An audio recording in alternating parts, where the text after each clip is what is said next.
Hi hello everyone welcome to my channel Supriya home vlogs. ఇవాల్టి వీడియోలో సమ్మర్లో ఎక్కువగా ప్రిపేర్ చేసుకునే రెసిపీ పప్పుచారు రెసిపీని ఎలా ప్రిపేర్ చేసుకోవాలో చూపించబోతున్నాను.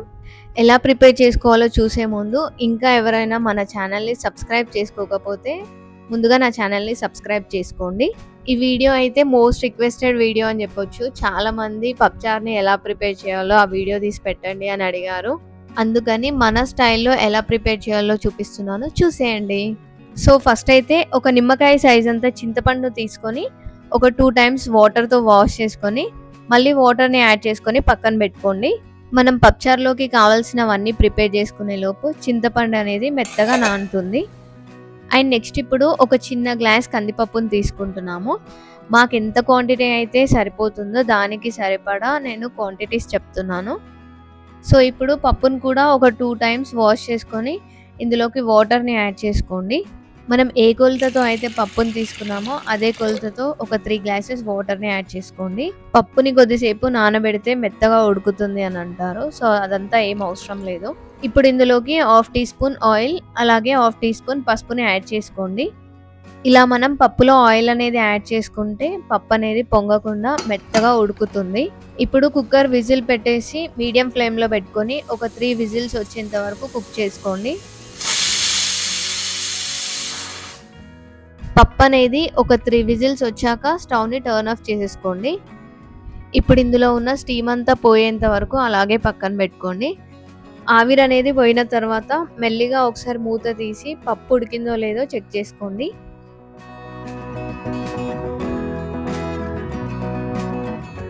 సో చూడండి, పప్పు అనేది ఈ విధంగా మెత్తగా ఉడికిపోవాలి. ఇలా అయితేనే పప్పుచారు అనేది టేస్టీగా ఉంటుంది. ఇలా ఉడికిందో లేదో చూసుకొని పప్పుని పక్కన పెట్టుకోండి. ఇప్పుడు మనకి పప్పుచారులోకి కావాల్సిన వెజిటేబుల్స్ అన్నిటినీ కూడా ముందుగానే కట్ చేసి పెట్టేసుకున్నాము. అవేంటో చూడండి.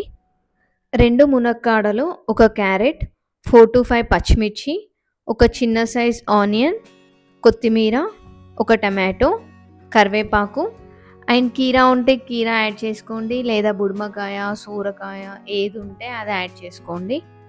అండ్ అలాగే ఒక వంకాయ తీసుకున్నాము. దీన్ని ఇప్పుడే కట్ చేసి పెట్టుకుంటే బ్లాక్ అవుతుంది, అందుకని అలానే పక్కన పెట్టేసాము. ఇప్పుడు స్టవ్ని టర్న్ ఆన్ చేసుకొని ఒక బౌల్ పెట్టుకోండి. బౌల్ హీట్ అయిన తర్వాత ఒక 2 spoons ఆయిల్ని యాడ్ చేసుకోండి. పప్పుచారే కాబట్టి ఎక్కువ ఆయిల్ అయితే అవసరం లేదు, ఒక 2 spoon అయితే సరిపోతుంది. ఆయిల్ హీట్ అయిన తర్వాత 1/2 teaspoon జీలకర్ర, 1/2 teaspoon ఆవాలు యాడ్ చేసుకోండి. జీలకర్ర ఇంకా ఆవాలు రెండు ఒకే దగ్గర మిక్స్ చేసి యాడ్ చేసాము. అండ్ నెక్స్ట్ 2 to 3 ఎండుమిర్చి యాడ్ చేసుకొని వీటిని మంచిగా ఫ్రై చేసుకోండి. ఇవి ఫ్రై అయిన తర్వాత ఆనియన్స్ని యాడ్ చేసుకొని వీటిని కూడా ఫ్రై చేసుకోవాలి. ఆనియన్స్ కొద్దిగా ఫ్రై అయిన తర్వాత నెక్స్ట్ ఇంకా ఒకదాని తర్వాత ఒకటి అన్నిటిని యాడ్ చేసుకోవాలి. ఆనియన్స్ ఈ విధంగా ఫ్రై అయిన తర్వాత మునక్కాడల్ని యాడ్ చేసుకోండి. అండ్ బుడమకాయ పీసెస్ అలాగే క్యారెట్ పీసెస్ని యాడ్ చేసుకోండి. అండ్ పచ్చిమిర్చిని కూడా యాడ్ చేసుకొని అన్నిటినీ మంచిగా ఫ్రై చేసుకోవాలి. అండ్ పోపులో పసుపు వేయడం మర్చిపోయాము. ఆల్రెడీ మనం పప్పులో పసుపుని యాడ్ చేసుకున్నాం కాబట్టి పసుపుని యాడ్ చేసుకోకపోయినా పెద్దగా తేడా ఉండదు. ఒకవేళ అవసరం అనుకుంటే కొంచెం పసుపుని యాడ్ చేసుకోండి. అండ్ వంకాయ వచ్చేసి మనం యాడ్ చేసుకునే ముందే కట్ చేసుకొని యాడ్ చేసుకోవాలి. ముందుగానే కట్ చేసి పెట్టుకుంటే అది మొత్తం నల్లగా అయిపోతుంది. అండ్ నెక్స్ట్ ఇప్పుడు టమాటోస్ని యాడ్ చేసుకోండి. మనం పప్పుచారులోకి ఎన్ని టైప్స్ ఆఫ్ వెజిటేబుల్స్ని యాడ్ చేసుకుంటే పప్పుచారు అంతా టేస్టీగా ఉంటుంది. అండ్ నెక్స్ట్ కరివేపాకు అలాగే కొత్తిమీరను కూడా యాడ్ చేసుకొని ఫ్రై చేసుకోండి. ఎప్పుడైనా సరే పప్పుచారులోకి కొత్తిమీర ఇంకా కరివేపాకుని ఇలా కాడలతోని యాడ్ చేసుకోండి. ఇలా యాడ్ చేసుకుంటే ఇవన్నీ కూడా చారులో మంచిగా మరిగి మనకి మంచి టేస్ట్ వస్తుంది. పప్పుచారు చేయడం అనేది ఒక ఆర్ట్ అన్నమాట. చిన్నపిల్లల నుండి పెద్దవాళ్ళ వరకు అందరూ ఇష్టంగా తింటారు కాబట్టి దీన్ని ఎంత పర్ఫెక్ట్గా చేసి పెడితే అంత ఇష్టంగా తింటారు. ఇప్పుడు ఇవన్నీ కూడా కొంచెం ఆయిల్లో ఫ్రై అవ్వడానికి ఒక 2 to 3 minutes మూత పెట్టి ఉంచండి. సో ఇప్పుడు మూత తీసి ఒకసారి వీటన్నిటిని మంచిగా మిక్స్ చేసుకోవాలి.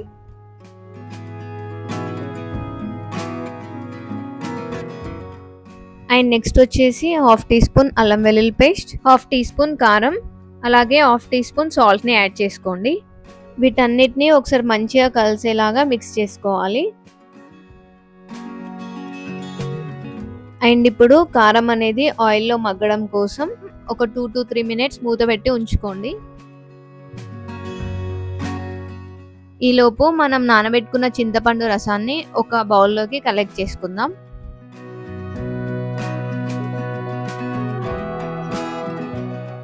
ఇప్పుడు చింతపండు రసాన్ని ఇలా ఒకసారి చిక్కగా కలెక్ట్ చేసుకున్న తర్వాత మళ్ళీ ఇందులోకి కొన్ని వాటర్ని యాడ్ చేసుకొని చింతపండు రసాన్ని అంతా కూడా కలెక్ట్ చేసుకోవాలి.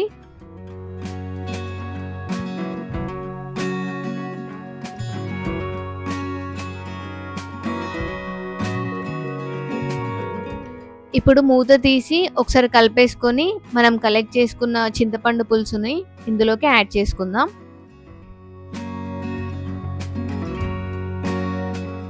ఇప్పుడు ఒకసారి కలుపుకొని చింతపండు పులుసు అనేది మంచిగా మసిలేంత వరకు మూత పెట్టి ఉంచండి.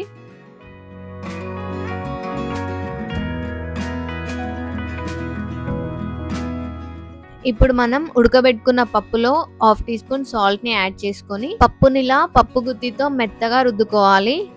చాలా మంది పప్పుచారు చేసేటప్పుడు చేసే మిస్టేక్ ఇదే అన్నమాట. ఆల్రెడీ మెత్తగా ఉడికించుకున్న పప్పే కదా ఇంకా రుద్దడం ఎందుకులే అనుకుంటారు.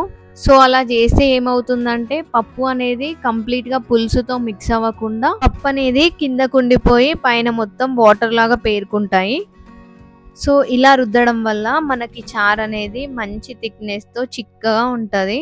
సో ఫస్ట్ పప్పులో కొద్దిగా సాల్ట్ ని యాడ్ చేసుకొని రుద్దిన తర్వాత ఒక చిన్న గ్లాస్ వాటర్ ని యాడ్ చేసి మెత్తగా రుద్దేసుకొని ఇలా మంచిగా మసులుతున్న పులుసులో మనం పప్పుని యాడ్ చేసుకోవాలి.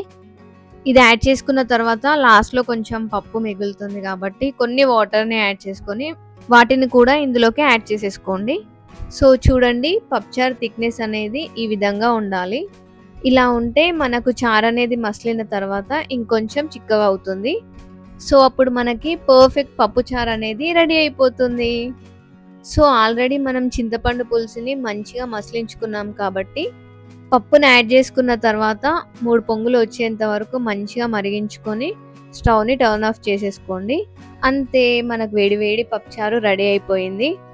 ఇప్పుడు దీన్ని ఒక బౌల్లోకి కలెక్ట్ చేసుకొని వేడివేడి అన్నంలోకి పప్పుచారు పోసుకొని చారు కాంబినేషన్తో ఆమ్లెట్ నంచుకొని తింటే ఉంటుంది.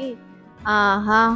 సో ఇదన్నమాట ఇవాల్టి వీడియో. మీరు వెంటనే పప్పుచారుని మా స్టైల్లో ట్రై చేయండి. ట్రై చేసి ఎలా ఉందో కింద నాతో కామెంట్ సెక్షన్లో కామెంట్ చేయండి. అండ్ మోర్ వీడియోస్ కోసం నా ఛానల్ని లైక్ చేసి షేర్ చేసి సబ్స్క్రైబ్ చేసుకోండి. Thank you for watching this video. Bye bye. See you all in another video.